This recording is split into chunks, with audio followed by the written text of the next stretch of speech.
నమస్తే welcome to news chips. Stylish star Allu Arjun కు world wide ఉన్న ఫాలోయింగ్ గురించి ప్రత్యేకంగా చెప్పక్కర్లేదు. దీంతో ఈ స్టార్ క్రేజ్ క్యాష్ చేసుకునేందుకు కొన్ని సంస్థలు ఎగబడుతున్నాయి. అల్లు అర్జున్ తో తమ ప్రొడక్ట్స్ ను ఎండోర్స్ చేయించి లాభాలు పొందాలని చూస్తున్నాయి. ఇక ఈ క్రమంలోనే ఓ సంస్థ అల్లు అర్జున్ కు 10 కోట్ల ఆఫర్ ఇచ్చిందట. తమ ప్రొడక్ట్స్ ను ప్రమోట్ చేస్తే చాలని ఇంకా ఎక్కువ కావాలన్నా ఇస్తామందట. కానీ ఆ ఆఫర్ ను తన సింగిల్ నో అనే రియాక్షన్ తో పక్కకు పెట్టేశాడట అల్లు అర్జున్. పుష్పాది రూల్ విడుదలైన తర్వాత అల్లు అర్జున్ కి తెలిసిన పొగాకు బ్రాండ్ టెలివిజన్ వాణిజ్య ప్రకటనను ఆఫర్ చేసిందట. అందుకు సుమారు 10 కోట్ల ఆఫర్ చేశారట. కేవలం 60 సెకండ్లు మాత్రమే తమ యాడ్లో కనిపించాలని రిక్వెస్ట్ చేశారట. కానీ ఆ ఆఫర్ను బన్నీ సున్నితంగా రిజెక్ట్ చేశారట.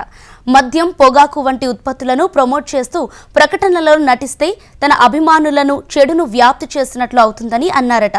అందుకు తనకు ఎంతో రెమ్యునరేషన్ ఇచ్చినా చేయనని చెప్పారట. ఇక మే 31న ప్రపంచ పొగాకు నిరోధక దినోత్సవ సందర్భంగా బన్నీ తీసుకున్న ఈ సూపర్ డెసిషన్ న్యూస్ మరోసారి నెట్టింట వైరల్ అవుతోంది. అప్పట్లో బన్నీ తీసుకున్న నిర్ణయంపై ప్రశంసలు కురిసేలా చేస్తోంది.